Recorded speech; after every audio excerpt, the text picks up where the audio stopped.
Welcome to another episode of Me and My Friends podcast, The Black Man Perspective. This week we have a great episode for you, a Week 1 NFL recap. We have two great guests, David and James. First topic I want to get into is a lot of people protest, a lot of athletes protested on Sunday, the first day of NFL football for being on Sunday, and a lot of players were attacked for that because they felt like it should not protest on the 15th anniversary of the attack on World Trade Centers in New York City. They should use that day as honoring the victims and the first responders. How do you feel about that? Well, first of all, I think that I would definitely be the one protesting on 9/11 because I know the truth. That the Twin Towers imploded instead of exploding means they crumbled down. That means it's definitely something where it was meant from the structure to fall down, and this was definitely a CIA or FBI or some type of organization planted by the United States government. That's how I feel. I mean, I've saw the documentary. I know that there's no way that these type of things happen, and the government wants everything swept underneath the rug like it was in the 60s and 70s, and the United States people just be okay with it, where now we're not okay with it. You can't just get away with these things, and we can just, we're not going to fall for the banana in the tailpipe, and it's now spilling over into sports, where, yes, this Sunday was the anniversary of 9/11, and it kicked off the NFL football season, which I couldn't wait for. And I guess it started Thursday with Brandon Marshall from the Denver Broncos. Right. Him taking a knee. I'm also in support of that. I supported Colin Kaepernick's decision when he didn't stand for the national anthem. And because of that, I know Marshall lost millions of dollars in endorsements, which is a shame, but, that, I don't know, it's just, when it affects, sports, it's definitely touching a lot of people. And people in the military taking this flag thing way too seriously. Where half these people in the military don't even know why they go over there and fight. All they know is, what they're told. And what they're told is usually a lie. So. Well, yeah, that was a good point. I agree with a lot of that. David, how do you feel? Yeah, I agree with a good majority of what he said. Like, I also think there was a conspiracy on 9/11. But I will address, I guess, the question directly, which is a lot of people were protesting. A lot of players were protesting 9/11 by raising their fist, taking a kneel, and basically they're protesting the police brutality. I mean, my position on it is clear, which is that you have a right to protest, do peaceful protests, as much as you see fit. The flag and Pledge of Allegiance, all that stuff is really pageantry. So, I mean, it's coming from someone who served in the military. So, I mean, I don't have a problem with people protesting. I get the whole, hey, show some respect for what the flag represents. And there are a lot of people who died for your right to protest. I mean, specifically for black people, there are a lot of people in a lot of American soldiers who wore uniforms and died. I think of the Union Civil War dead. I think of World War II. I think of stuff like that where, people who died in the Civil Rights Movement, who died for your right to protest, for your right to, make a stand. So, I don't have a problem with anyone exercising that. More to James's point on 9/11, as long as we talk about football-related matters, there are two people in the football world who made it known, hey, we think 9/11 is a conspiracy. First person comes to mind is Rashard Mendenhall, running back for the Pittsburgh Steelers. He's no longer with them, and basically, from what I gather, he had been told to keep his mouth shut on that. And the other person was Pete Carroll, the head coach of the Seahawks. He's also spoken out to some degree on the 9/11 conspiracy. So, yeah, I mean, my position on 9/11 is I'm for 9/11 truth. I'm part of the 9/11 truth movement. I don't think the full truth has been told to the American public, and I would like to see the truth revealed one day, even though the government does, as time go on, slowly reveal where the truth is. Like they released the sort of quote-unquote 28 secret pages where you see the elite in Saudi Arabia behind, taking part to some degree in what's going on with 9/11. I believe one of the guys' name is Prince Bandar, known as Bandar Bush. So, that's a crack in the 9/11, fake story armor, because everyone knows the U.S., does arms deals and funds the Saudi government. So that's kind of my thought on that. Kick it to Jarrell, see what he thinks on the matter. Yeah, I don't think I didn't have a problem with people protesting on 9/11. I think when you have people saying we shouldn't protest on those days, basically you're just saying, well, I don't want you to protest at all, but definitely not on this day. And then you're going to say in a couple of weeks, I don't want you to protest on this person's birthday, on Thanksgiving weekend. Like, it's all it is just saying, I don't want to see what you believe.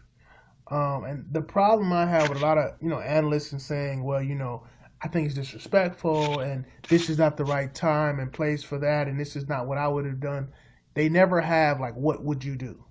They never have, like, well, this is how you, assist the police with dealing with Latinos and African Americans and women and children. This is how you help the broken cities people who don't have jobs, and the justice system, being predominantly, punishing blacks and the broken prison system.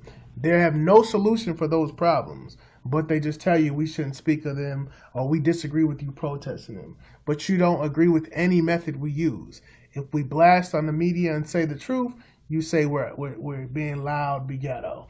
We marching, we're acting out.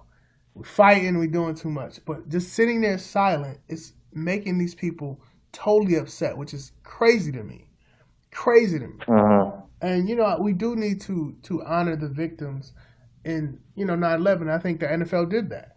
When you had the military do the whole national anthem, and they did the speeches by President Obama, President Bush, and they flew over with some planes. They did a lot of first responder activities and stuff like that. But also, we need to be truthful. The United States does not care about the military.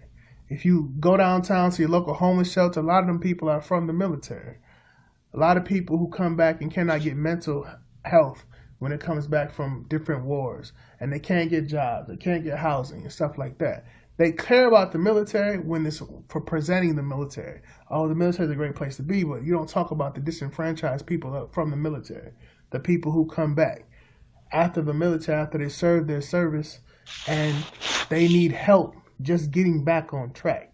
You see that many deaths, and you see a lot of different things overseas that you won't see in normal civilization in the United States.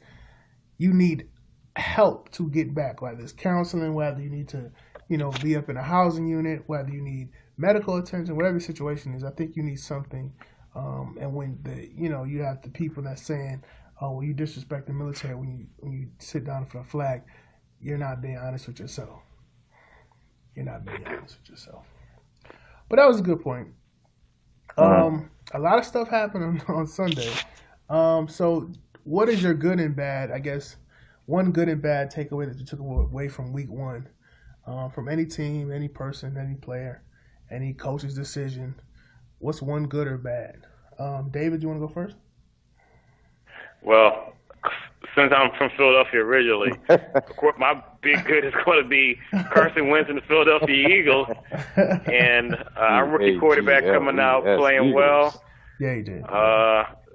So, we're ecstatic about that in Philly. We know it's only one game, but, we'd rather see him play well than play bad. So that was my one good. I'll stick with my one bad. My one bad, I want to go with RG3 and getting hurt again. Yeah. I mean, I was cheering for him. I was rooting for him. I like RG3, but he took an unnecessary hit, got himself put on injury reserve, won't be back till week 10, and I think he blew his shot at his second chance at being an NFL starter. I think he'll be a backup from here on out. So that was my one bad. I kind of, mainly because I really want him to do well, to stick it to the people in Washington, D.C. Me too. People like Daniel Snyder, Jay Gruden. Not a fan of any of those guys, so that was my one bad. What do you think, James?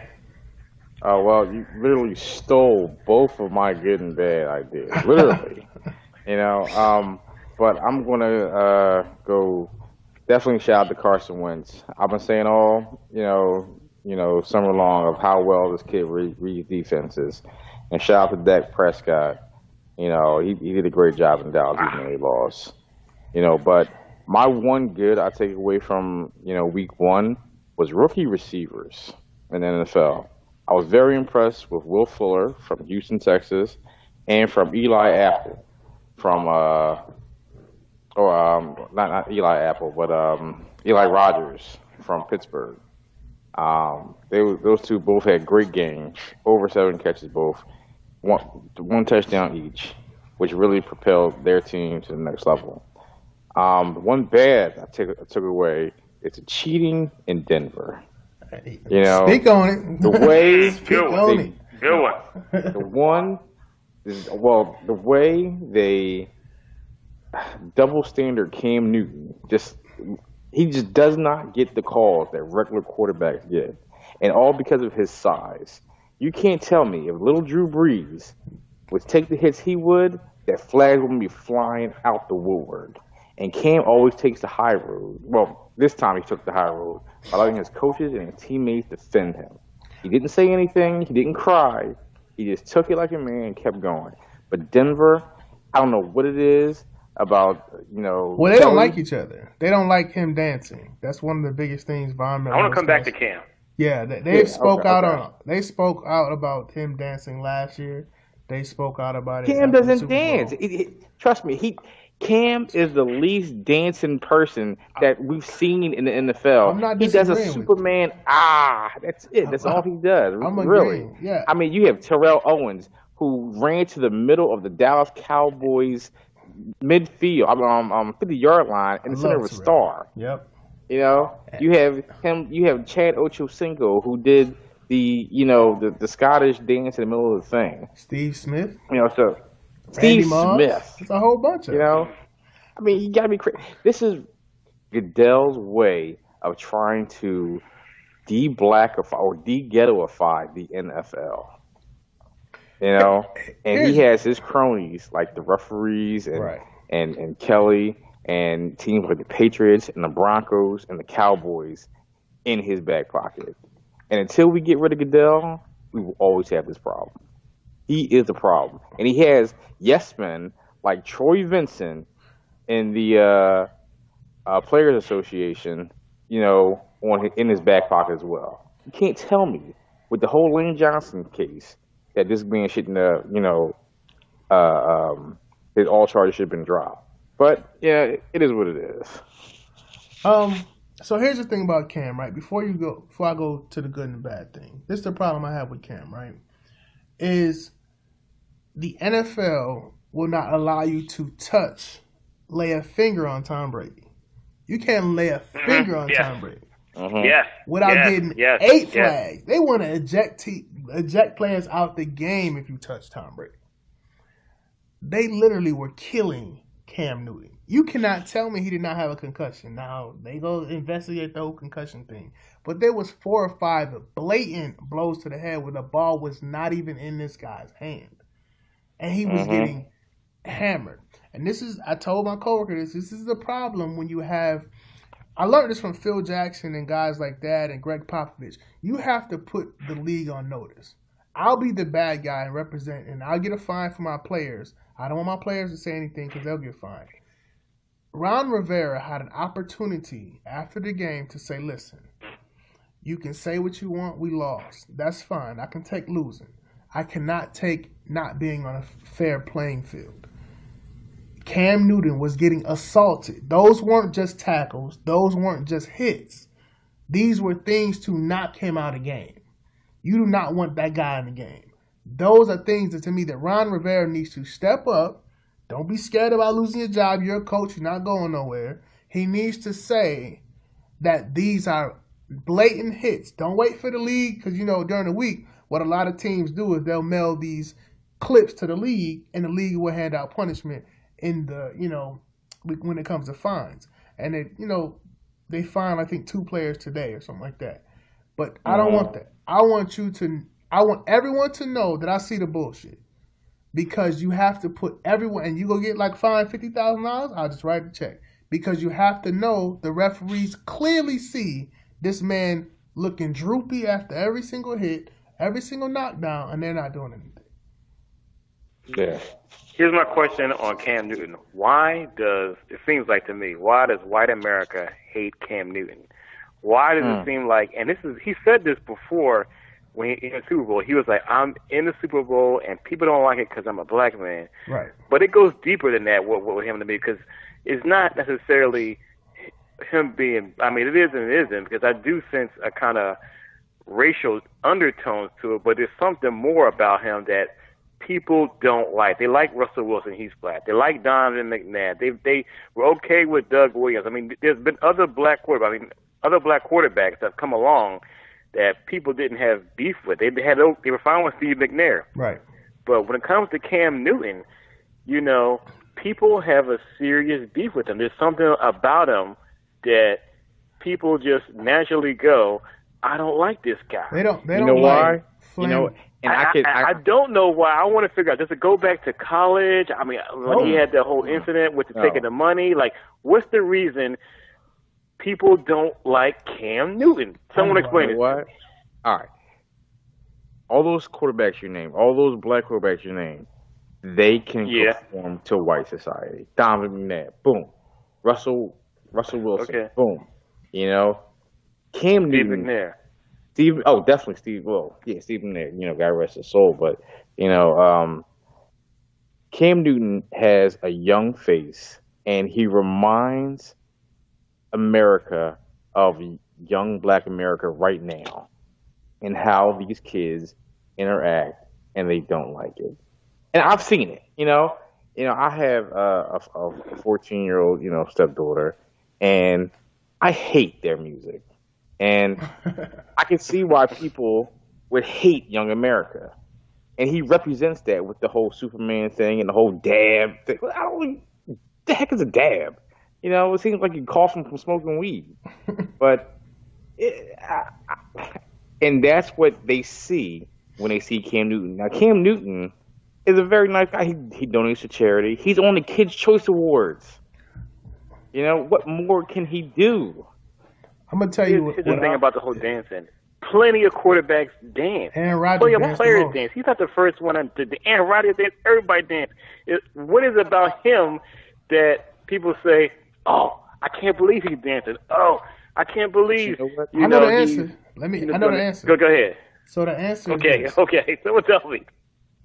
White Americans, not just white America, but mass media don't like confident, flamboyant African American men. That's not true. Hold on. Let me get to this other point. Also, a lot of people think he has the stature, the look. He's fashionable. He speaks well, educated, great family, 2-parent home. They have nothing to pin on him. They can say, "Oh, he's from the hood." They can't say that. They can't say, "Oh, his mother's a crackhead." Can't say that. You can't say, "Oh, well, he had a sexual assault case in college." Can't say that. "Oh, he keeps getting arrested for beating women." Can't say that. "Oh, so he gives bars to kids." Well, that's disrespectful. Well, he dances a lot. Well, that's disrespectful. Oh, well, he's always smiling. Well, that's disrespectful. You can say the same thing about Kobe Bryant. You can say the same thing about Kobe Bryant slipped up. And then once they realize, oh, Kobe Bryant has flaws, so now he has flaws. They don't want you to see him perfect. Kobe didn't rape that girl. I agree. I'm not saying but I'm just saying Kobe, that. But the media, cheated according on to the his media, wife like a whole bunch of times. Right. Well, who cares about that? But I think the media positioned Kobe as like and Tiger Woods, but then once they slipped up, oh well, now they just black. Cam Newton is the problem is he's always happy. He's not confrontational. He never really, positions himself as a typical black guy, what they think is a typical black guy. But black people aren't just one box. You see what I'm saying? We all come in different shapes and sizes. And I don't understand why they don't like him, but it's so stupid. You don't like him because of positive stuff? Him dancing, giving balls to kids? That's what you don't like him for? There's a lot of quarterbacks to not like. Ben Roethlisberger is a rapist. So there's one right there. Yeah. So, if we want to talk about not liking people, let's talk about someone like that. The freaking owner for the Colts is a drug addict and an alcoholic. Let's talk about not liking him. Mm-hmm. So we all have a past, and you saying, well, this guy does positive things. This is the same thing as Steph Curry. People don't like Steph Curry for whatever reason. What? I didn't get that. I got the media is in love with Steph Curry. I didn't get the whole screw Steph Curry. But for some reason, Cam, you look at this guy, and I was like, man, he really does catch it. And I'm like, for what? I don't get it. I mean, I didn't like him. I had beef with him up until last year because it didn't seem like he was able to read defenses. And then last year, he took his game to another level. I was like, man, he stepped his game up. Yeah. What more do you want him to do? And people just was like, I can't see how he dances. I was like, what? Who cares? And I'm like, so I was like, there really is something to this whole Cam Newton thing. I literally hear that literally every week. He keep dancing. I don't understand why he stopped the dance. He don't want to play no football. I don't get it. Von Miller and these guys. I'm like, but y'all defensive guy. Every time the defensive guy get a sack, every time them dudes get a sack, they humping the ground, they humping the air. I'm like, what are y'all talking? What game are y'all watching? Did you see Carson Wentz's touchdown dance? With him and he did dance. I was like, what's the big deal? Cam Newton has been crazy. But his was inventive. He acted like he was going to go up for a jump, but then straighten his tie up like a professional, and then went about his business. They all do dance. The only issue I have with Cam Newton is in the Super Bowl when he fumbled and didn't go after the ball. That's the only issue I have with Cam Newton. Because on the field though, that's that's what I'm saying. That's he did. Right, nothing he did like dancing. But also because to me, I love when Terrell Owens and Randy Moss and Chad Johnson. To me, that was when the league was fun. You know what I mean? That's because we would look for every Sunday. I wonder what this person's going to do when they score. Deshaun Jackson, like guys like that. When they scored, I'm like, okay, what are they going to do? What are they going to do? Like, I love that. Like to me, that's when the league, was fun. The problem is Roger Goodell. Well. You say that, but I think Roger Goodell is just acting for the owners, and the owners are fronting like Roger Goodell's a problem. I think Roger Goodell's job is to protect the owners. So the owners. I do not see that at all because you know how much money the owners will make because of dancing and things like that, where people want to actually do these different things. They will make way much money because it's entertainment. They don't look at it like that. They look at it like a black dude is acting a fool. That's what they look like. Me and you think logically. They look old rich white guy is thinking like, oh my God, a nigga's acting a fool in the end zone. That's what they look at it like that. They don't look at it like, these guys are doing things for kids and entertaining the fans. That's what they look at. Unfortunately, they look at it as a negative thing. Dancing is not just dancing; it's negative. Well, it's very interesting that you said that because some players take it too far, like Chad Ochocinco. Or I think it was either Chad or Randy, where he acted like he was pulling down his pants, and then that was great. Randy Moss. Randy Moss. Randy Moss. Who did that? Or with I think Steve Johnson with the "Why So Serious" T-shirt. That's my guy. Yeah. Yeah. Certain players are just stupid, but certain players are funny. The other dude was twerking the other day. The dude for Pittsburgh, whatever his name was. Yeah. He was twerking the other day. So I'm like, to me, these are dancing. Antonio Brown. Yeah, these are things we see every day. We see people twerking. Remember when Warren Sapp did the whole Beyonce dance? These aren't things that we don't see every day. All they're doing is incorporating that into their profession for our entertainment. So I just felt like dancing has been a part of the league, and when the league decides to get rid of it, Talking about it wastes time. How is me dancing in the corner wasting your time? You can still kick the extra point. Mm-hmm. So I don't understand. Anyway, back on topic. My good for last week was all these like 1 point game and 1 possession games. There's a whole bunch of like games went down to the last minute, and I really, really thought that was good because I looked at all these matchups like these games about to be trash. But it ended up being a good week of football. The bad was to see who's going 0-16. Like I think the Browns are probably going to go 0-16. I think Washington have a strong chance. No. Whoa. Okay. Whoa. Did you watch that? Washington? Washington. 0-16? First of all, that's a win next week against Dallas. That's number one. And then I think Washington is the Dallas killer. And the Rams might go 0-16. Jeff Fisher needs to get fired. I agree with the Rams. Who does Washington play next week? Dallas. Cowboys. I'll be at the game. I'm gonna be at the game. Oh, that's what's up. Let me talk. We can talk about the Dallas situation, right? Terrence Williams tried to explain the fact why he didn't go out of bounds, right? This is the problem with these. This is the problem with these players say we don't need preseason and preseason to waste my time and it hurts my bones and stuff like that. These are things you practice in preseason, but it's hard to do, right? I can't tell you, we got 2 minutes left for this 2-minute drill, no timeouts, right? That's something you should already know because if you watch the plays before that, you see Dak down in the ball. You see guys rolling out. You see Witten when he caught the ball literally rolling out of bounds. Like you see everyone else on the same page, and then you literally in the middle of the field like just taking a nap. What are you doing? Like that shows me your attention to detail is very low. Very low. And that to me hurt that team. Well, I'll come on that. For me, when I was watching, Terrence Williams when he caught the ball, he started to head out of bounds. Right. And I'm like, what are you doing? And then when he made that left, step to go forward, I'm like, okay, he's trying to get the first down. Maybe he's going to spin out of bounds, trying to muscle him out. No, he didn't do that. For me, it was like I cracked up for about a good 5-10 minutes because I'm from Philly and, seeing Dallas lose is one of the highlights of my week, So for me, it was hysterical. Then if you listen to him after the game, he said in a very, puppy dog voice, well, I was just trying to get the first down. You're not paying attention to the game, right? Like he wasn't paying attention to the game. I don't think preseason had anything to do with it because you've been in the league for 4 years. You know what to do. How many clutch games have you been in? How many clutch catches? You've made at least 3 clutch catches. I know because you've made them against Philadelphia. So him not, knowing to get out of bounds, inexcusable. He should be cut. Yeah, I watched that, and my first thought was, man, that's a bonehead play. He's got to keep his head in the game.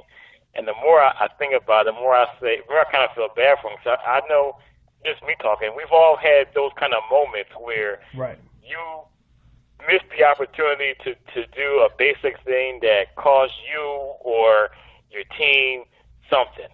And I was like, I don't want to kill this guy because it's like I don't want that karma that says, man, next time something happens and it's going to be you one day who's in that situation. So I kind of, take that approach to it. But yeah, I mean, I was thinking like everyone else was thinking, which was, man, you have to be more aware of what's going on, get your head in the game, and get out of bounds. Right. But I think something like that at some level has happened to everybody. So yeah, I mean, it's just one of those things where you never forget, or you never, man, that was just bad. And that's the other thing, people won't let you forget because you're on national TV doing that. Yeah, that game was crazy. The other game was the Chargers were up a lot of points and lost. They trash. But that's typical Chargers behavior, though. It is. The Chargers are dogs. Yeah, they do that every year. Well, Keenan went out the game. Keenan Allen went out the game. Out for the season. That's going to kill him. My big takeaway with that was Andy Reid and the Chiefs, and that they are a mentally tough team. Going back to last year when they won 5 or 6 straight games with the playoffs. Yeah. So that was my big takeaway, and they are my Super Bowl pick, by the way, Kansas City Chiefs. What? That's who I picked to go Super Bowl this year. Okay. Chiefs versus Green Bay. I can never trust Andy Reid again, ever. Ever since when it was Donovan McNabb, I can never trust Andy Reid again. When they had all them big old offensive linemen and he wouldn't run the ball, I could never trust Andy Reid again. Well, he's running the ball now, but right now the AFC is really tough. I mean, to pick the Chiefs out the AFC, that's a really, really tough conference to be in right now. I think if Pittsburgh can stay healthy, they'll be one of the teams to beat. Pittsburgh has no defense. Pittsburgh defense is not great, and Big Ben likes to throw picks now more than he used to. He threw 1 or 2 the other day. But if they can somehow stay healthy, they always lose big for a few games here and there. But they got to stay healthy for the long run. I think Denver will be fine. That quarterback is kind of better than Peyton last year, and that's all he has to do is just not lose a game. Whoa, that was one game. Well, okay, so yeah, it's one game, but with that running game, he'll be fine. The game plan's still the same. Yeah. Which is exactly what Jarrell said, which is don't lose the game. Don't lose the game. That running game, long as that running game is there, you can put anybody back there. Because the way they do formations is they're running 4 wides, 5 wides. So it'd be 4 guys on one side or 3 guys, and I'm literally single coverage. All you got to do is run a curl or a slant, you automatically open. And that's literally all they were doing. He wasn't really throwing in between coverages and stuff like that. He was literally saying, when this ball snap, I'm going this way, to the left or to the right, to my single coverage guy. That's where I'm going. So, to me, you have the Denver Broncos, New England Patriots. To me, they are like the epitome of white America. I will never root for those teams. I'm not rooting. They have the same Denver Broncos? Denver Broncos, Dallas Cowboys, New England Patriots. You can go take it to college. You can go to Notre Dame, Mississippi State. I get New England. I don't get the other two. Really? I hate Notre Dame, so I'm with that. Well, Notre Dame I get 100%, and I hate Notre Dame for what they did to Ty Willingham. But Broncos and Cowboys? Who is the owner of the Broncos? It's John Elway's the GM. It's Bowen. It's something like that, right? Oh yeah. So what's Jim Kelly's position? You mean John Elway's position? Yeah. He's the GM. He's president GM. He's president GM. Close enough. I don't like him because he did. He's running the team because the owner is incapacitated. So he's really. he's the man running the team. Most of these owners are incapacitated. Unless it's Jerry Jones. John Elway. Yeah, it's close enough for me. He's like the John Fox. He's like the Kraft of Denver. He's just like he's like the West Coast version of him. And Jerry Jones, enough said. I like Jerry. Jerry needs to realize Go ahead. Stay out the kitchen. Jerry stay out the kitchen. That'd be fine. He ain't stood out the kitchen in 20 years though. So Jerry Jones reminds me of just like a white slave owner back in the 1800s, where he gets all these huge black guys. Come on, guys, let's pick some cotton. He gets all the troublemakers. Oh man, Jerry would be fine if he just picked the players and the coaches and let that happen. Let it happen naturally. He wants things to fit that don't always fit. I think the Greg Hardy thing was a mistake on his part.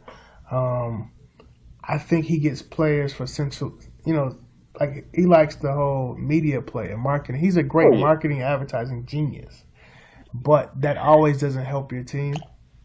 And also he's, loyal to a fault to different guys that he should have been let go.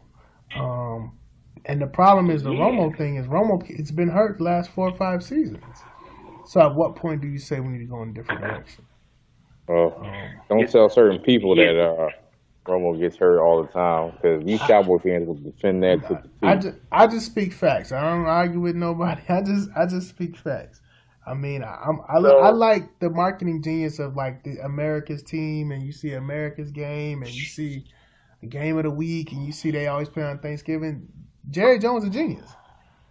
A genius. Mm-hmm. So I'm going to speak on the whole Jerry Jones's racist kind of thing, which I don't pick up. I mean, you do hear the Southern accent, but when I look at his actions, none of his actions tell me that he's a racist mofo. I mean, he I don't think he's racist. Hires people who who do the job, and his only thing is like Jarrell said, which was that he wants to run the team. Right. But I mean, he can't.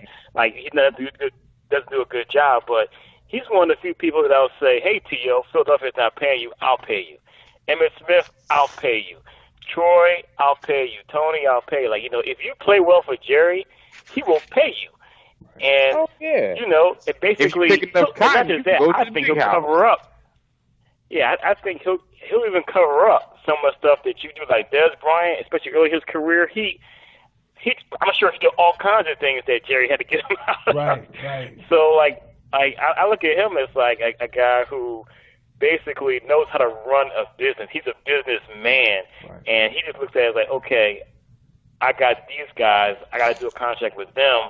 Yes, they work for me, but I can only go so far, in terms of what I would want to do, to control them or anything like that, because they can leave. There's a free agency. I've never seen him like Bobby Knight cracking the whip on like a press conference. He's just kind of like, hey, I'm trying to run this crazy Dallas Cowboys circus and make it like Jarrell said, the whole advertising thing, marketing thing, make it America's team. Genius.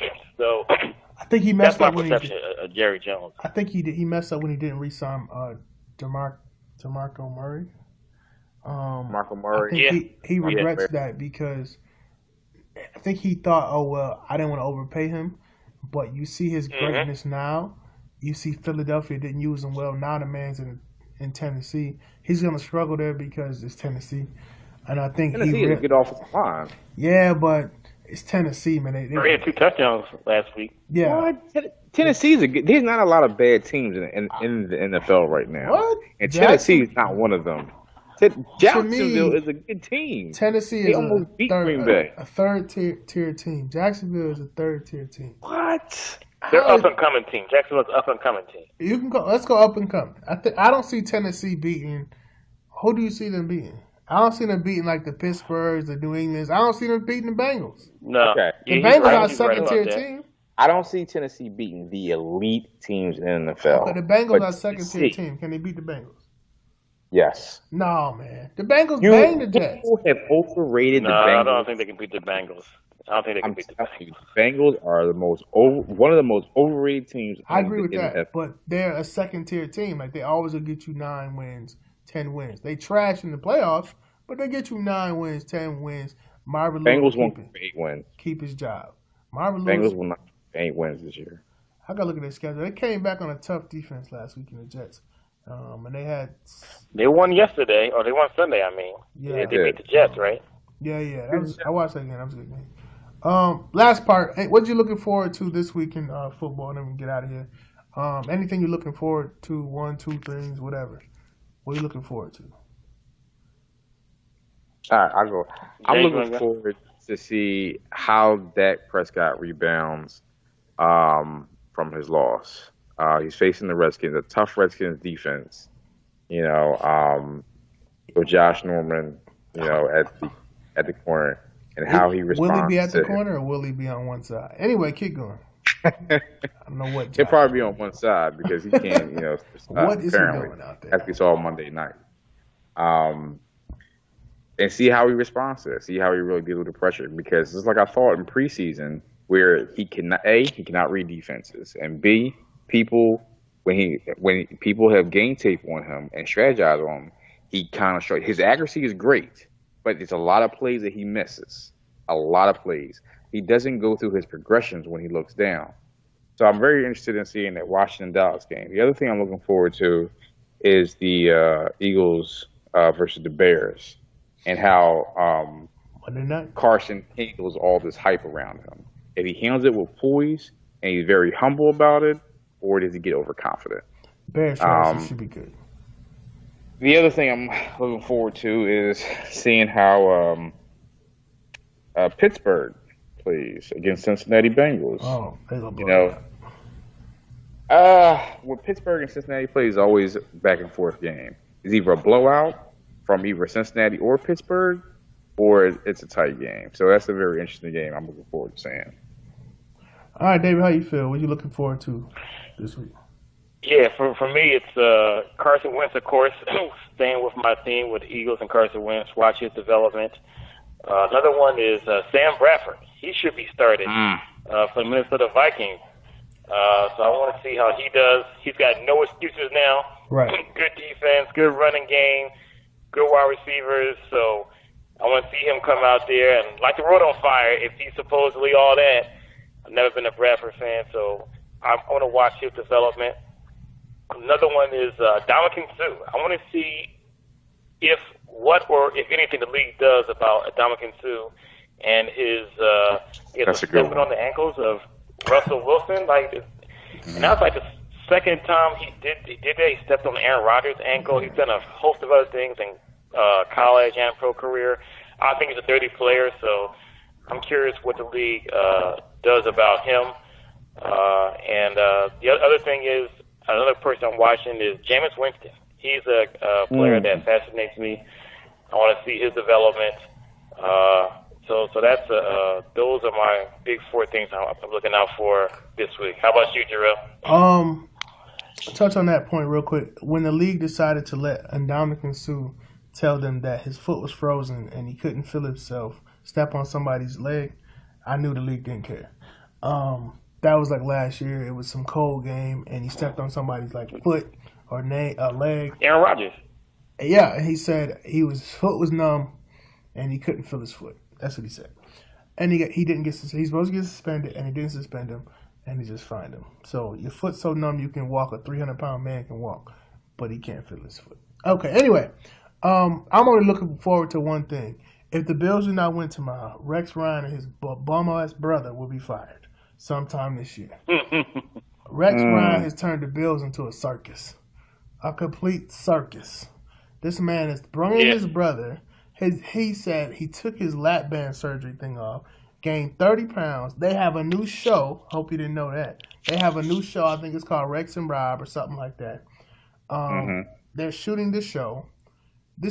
He has literally, I don't even know if he cares anymore. I think he's like, I just always get another job. Rex Ryan will not get another job in the league for some time if he blows up another team, because he's too controversial and he's too much. You need to actually win some games, bro. Win some games. The offense is trash. The defense is decent. Can we really trust your brother? I don't really know. If I get a job, I'm going to hire my brother. I'm not really going to be hard on my brother. I'm going to be like, we both get in check. Let's just chill. I can't trust Rex Ryan. I just can't. I can't. If he don't win tomorrow, I'm done with him. I'm done. I'm done. I actually like, the Ryan brothers. Do you like them losing? They're gonna be losing. You gonna hire them because they're gonna be available. I like Rex. I like Rex as a defensive coordinator. I don't think he's a head coach. And Rob, I think he should probably be in college. Right. I think Rex is a great defensive coordinator. Rob can be a good coach in college. You're right. But also he can be a good defensive coordinator with the right parts. He needs a lot of great parts though. His great year in the Saints, they had a great defense. They had great guys. I think Rex can work trash and he'll be okay. Because he has these different schemes and stuff. But they got to win games, man. You got to admit, the way he put Tyrod Taylor out there over E.J. Manuel was a move that no one expected him to succeed with. Yeah. And he, did it. Was it trades with McCoy, getting rid of Kiko Alonso, bringing in Sammy Watson, the development of Robert Woods. And Bills' defense is playing pretty good, even without Jim Schwartz. But you got to win, though. They got to make the playoffs this year, though. You got to win. I understand all that. They got to win. Look in his division. He's in the same division as the Patriots. They're a little cheap. You got to win. You got to win. This is NFL. You can't. And the days of letting coaches, what's the old Pittsburgh coach? You can be there for 15 years and not win anything. Bill Cowher, Steve Fish, Jeff Fisher in freaking Tennessee. The days of that is over.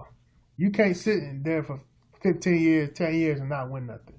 He ain't even making the playoffs. He ain't made playoffs with the Jets in 3-4 years before he left. So I'm like, he going to have to do something. My question is, he can't talk how about big no more. Falcons? The Falcons are done. Obviously, Good question. Yeah. What do you think of the Falcons, Jarrell? So, I try not to beat up on the Falcons because, I do live in Atlanta. And I have a lot of Falcons fans, right? And I've been to a few Falcons games. I'll probably go to one next month. Here's the issue with the Falcons, right? They don't get better. And I think they'll put Matt Ryan in quarterback, right? And they want it to work so bad, right? But it's not working. Matt Ryan is not the answer to this team. He's literally. What do you think of Matt Ryan? Matt Ryan has to play from behind for him to play well. For him to play well, he has to play from behind. Meaning he got to start the game off, we down 20. But if it's 0-0, he going to throw a pick, he going to fumble, he going to miss the wrong guy, he going to throw it to the wrong guy. Another thing that happened with the Falcons is Tony Gonzalez. Tony Gonzalez was not just the best tight end, he was a leader on that team. When you lose that and you can't even fill that with 10 guys, that's a problem. You don't have anyone you can trust. This is like Dallas losing Jason Witten. This is like serious stuff. When you don't have anyone I can trust. I can't say I know this guy's going to give me 5 yards. I can't say I know this guy's going to block this side of the ball. I know this guy's going to make sure the young guys are lined up well. They can't. Who can you trust on there besides Julio Jones? You can't trust no one on offense besides him. No one. So my opinion on Atlanta, this is from the outside looking in. I don't watch him every week. It's always been Matt Ryan had his best years early in his career when they were a ball control team who ran the ball, tried to play defense, and won with special teams. Right. And when they asked him to do more, he could put up numbers, but he couldn't necessarily win when it matters. He was always a quarterback to me who's not clutch. He's a guy who, he can win you games in the regular season, but when it comes down to it, he's always going to fail when it matters the most. Right. And I don't know what the solution is to that, because I would say he's a good quarterback, but or a solid quarterback, or better than average. But at the end of the day, you have to ask yourself, can I win with this guy? And it looks like the answer to that, to me, is no, unless you build your team like the Seattle Seahawks. But, with the money they're paying, I don't know if you can do that. That's the outside looking in. It wasn't that long ago that the Falcons were talking about going to the Super Bowl when they lost to the 49ers and they lost to different teams. They were, Green Bay, right? Yeah, a few plays away from going to the Super Bowl. A few plays away from going to the, NFC Championship game. So I'm like, that was 4 years ago. That wasn't that long ago. And now to see where you're at now, you can't even beat B-level teams. I understand division losses. Division losses don't really count because no matter how good or bad a team is in your division, they have your number because it's a division team. But when you can't, every week they start off down 10, down 15. Yeah, that's a problem. The other thing is Atlanta never is the defense. That's the other thing. James is right. The defense. They never had a coordinator out there who really has took that defense and brought it some, I guess, swag, some attitude. And they had 2 defensive coaches. Mike Smith was a defensive guy, right. And the current coach from Seattle is supposedly a defensive guy, but no one can fix the defense. What do you guys think of that? They keep getting these lightning in the bottle guys. Why does Dwight Freeney still have a job? Who? Dwight Freeney. You know what that is? Yeah. The guy from the Colts. From the Colts. Dwight Defensive Freeney. end from the Colts. You said Dwight Freeney? Dwight Freeney, the guy he used to play for the Colts, and his only move was he used to spin. He used to come in on third down, do a spin, and get to the quarterback. That's all he had. He ain't had no rush. He ain't have no, go underarm. He had nothing. Just go spin, and that's all I have. And then once his ankle started Brent Grimes, right? No, Brent Grimes plays for Tampa. That's the cornerback, right? Yeah. So he didn't play for Atlanta at all? Yeah, he played for Atlanta. Then he went to, I think, Miami, and now he plays for Tampa. But he getting work too. But I don't know. It's just top 10 corner in the league right now. I follow his wife. I like Miko. His wife is crazy. I like Miko. Out of control. I listen. My God. She has a great podcast. Anyone who listens to podcasts, she has a podcast. I think it's called I Heart Miko. And the reason I like Miko is because of this. There's people who have TV shows and radio programs and newscasters, obviously on Fox News, who are racist, sexist, homophobic, sacrilegious, atheists who talk about everything, and people who hate poor people, hate blacks, hate Mexicans, hate everybody, right?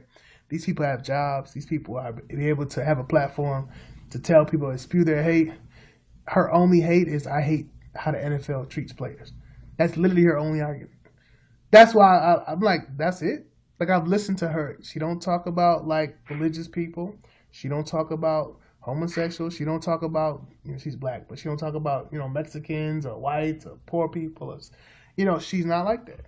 She don't disrespect women or belittle different people or whatever. She literally just says, I hate how the NFL treats players. Yeah, she's got a point there, because they do, with the non-guaranteed contracts and the injuries and, right. Unless you're a star player, you basically get crapped on. Right. That's literally her only argument. So to me, I don't know, Jarrell, because I just Googled. I'm going to say, he said, "Dear racist white people, we are not our grandparents. We will beat y'all ass." LOL. Now, hold on. Her Instagram. Oh my God. Let's preface that. Now she's had some issues with she got arrested at the Miami Dolphins Stadium. Some cops. She said they beat her up. She was, I don't think she was heckling fans. Fans were heckling her, and she was just responding to it. This is, her words.